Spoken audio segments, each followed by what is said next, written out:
Dalam hidup, ada kisah yang tak selesai pada waktunya. Tapi takdir punya cara yang lembut untuk menulis ulang akhirnya. Dulu, cinta antara Andra dan Lestari terhenti oleh waktu dan keadaan. Dua hati yang pernah saling mencintai harus berjalan di jalan yang berbeda. Namun, hari ini di bawah langit yang sama, di tanah yang sama, Tuhan mempertemukan mereka kembali.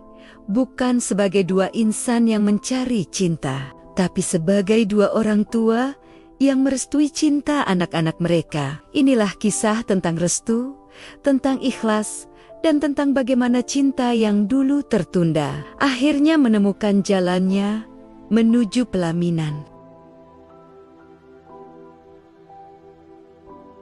3 tahun sudah Andra menjalani kehidupan di kota. Sejak kehilangan Lestari, hatinya seperti tanah kering yang tak lagi mengenal hujan. Ia memilih menenggelamkan diri dalam pekerjaan, menata hidup, menumpuk pengalaman, dan berusaha menjadi seseorang yang bisa dibanggakan, meski dalam kesunyian. Hari-harinya diisi dengan ketekunan. Pagi datang, ia sudah berada di pabrik konveksi yang kini menjadi tempatnya berjuang. Langkahnya tegas, gerak tangannya teliti. Tak ada waktu untuk mengeluh. Sejak diangkat menjadi supervisor, tanggung jawabnya semakin besar. Ratusan pekerja menunggu arahannya setiap hari. Namun di balik semua pencapaian itu, Andra sering merasa sepi. Saat malam tiba dan lampu kota menyala satu persatu, ia hanya duduk di kamar sempitnya sambil memandangi langit. Di antara gemerlap itu,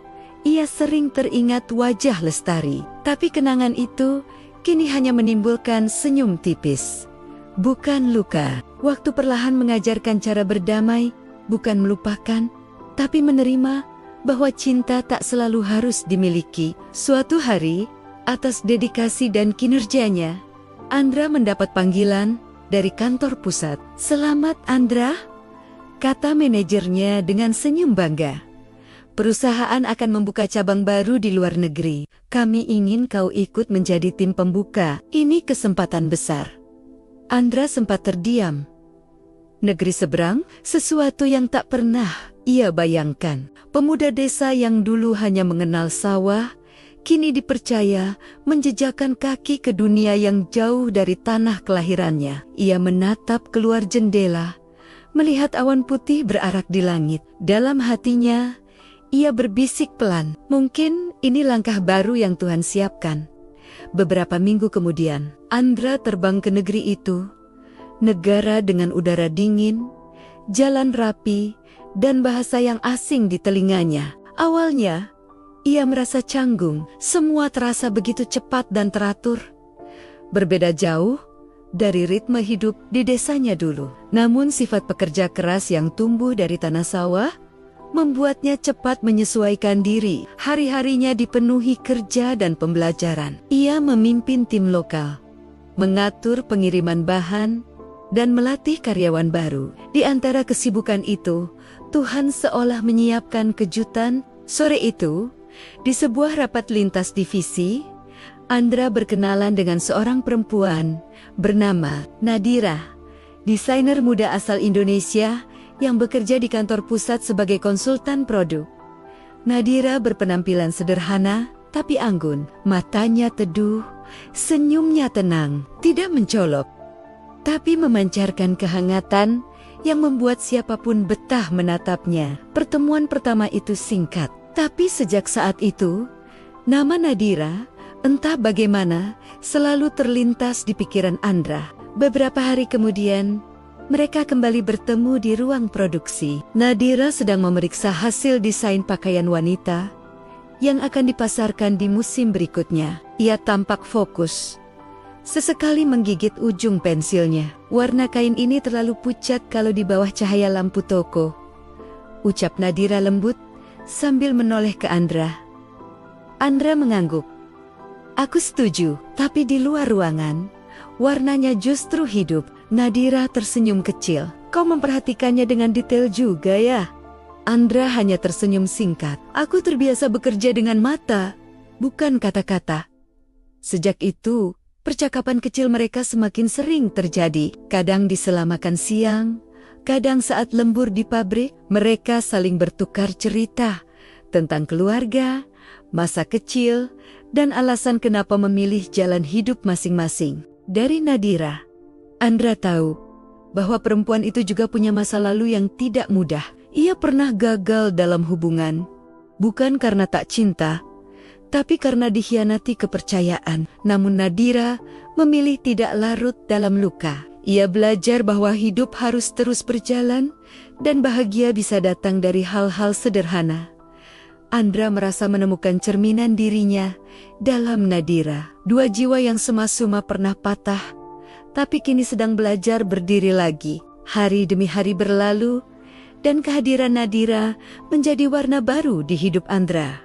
Mereka mulai sering pergi bersama, menelusuri jalan kota, makan di kedai kecil Indonesia, atau sekadar berjalan di taman saat salju turun perlahan. Di mata Andra, Nadira bukan hanya indah, ia menenangkan. Tidak ada gejolak seperti dulu ketika ia mencintai Lestari. Yang ada hanyalah kedamaian, ketulusan, dan rasa syukur.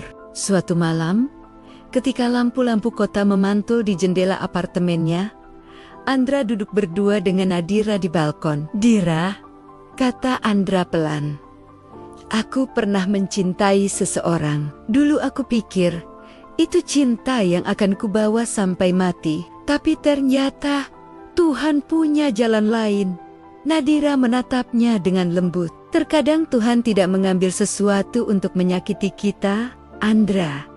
Ia hanya ingin memberi ruang agar sesuatu yang lebih baik bisa masuk." Andra terdiam, memandang Nadira lama. Ada ketenangan yang belum pernah ia rasakan sebelumnya. Dalam senyumnya, ia seperti melihat rumah. Waktu berlalu cepat, kerjasama mereka semakin erat, dan hubungan mereka tumbuh tanpa perlu diucapkan dengan kata-kata manis. Hingga suatu hari, saat proyek besar mereka selesai, Andra memberanikan diri untuk berkata jujur. Di taman kota yang penuh bunga sakura, Andra menatap Nadira dengan mata yang bergetar. "Aku tidak pandai merangkai kata, Dira. Tapi aku tahu satu hal, sejak mengenalmu, aku tidak lagi merasa sendiri." Nadira tersenyum pelan. "Kau tahu, Andra, mungkin cinta memang bukan tentang siapa yang pertama datang, tapi siapa yang datang di waktu yang tepat." Mereka saling terdiam. Namun dalam diam itu, dua hati telah saling menemukan rumahnya. Beberapa bulan kemudian, Andra kembali ke Indonesia. Kali ini bukan sebagai pemuda desa yang gagal, tapi sebagai pria matang yang pulang dengan keyakinan baru. Tak lama setelah itu, di hadapan keluarga dan sahabat, Andra resmi melamar Nadira dengan cara sederhana. Hanya cincin perak, doa tulus, dan janji untuk saling menjaga dalam suka dan duka. Hari itu, langit sore tampak cerah. Andra berdiri di samping Nadira, menatap masa depan dengan tenang. Ia tahu, ini bukan cinta yang bergejolak seperti dulu. Ini cinta yang tumbuh dari ketulusan, dari luka yang sembuh dengan perlahan. Dan dalam hatinya, Andra berbisik, "Terima kasih, Tuhan. Aku kehilangan untuk belajar, aku jatuh untuk mengenal arti berdiri. Kini, aku menemukan rumahku." Bagaimana kelanjutan perjalanan kehidupan Andra? Simak kelanjutannya di bab 2, Rumah, Cinta, dan Dua Malaikat Kecil.